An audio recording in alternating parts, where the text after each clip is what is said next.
In this video, how to remove white or black border around right-click menus in Windows.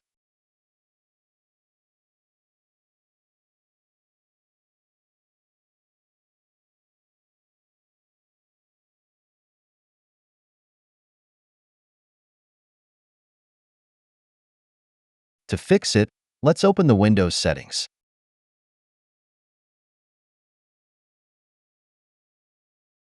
Search for Underline Access Keys, or you can access it from the Accessibility option.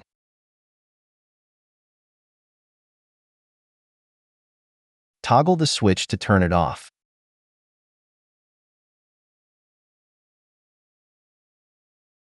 As you can see, the border was gone. The same steps apply to Windows 10.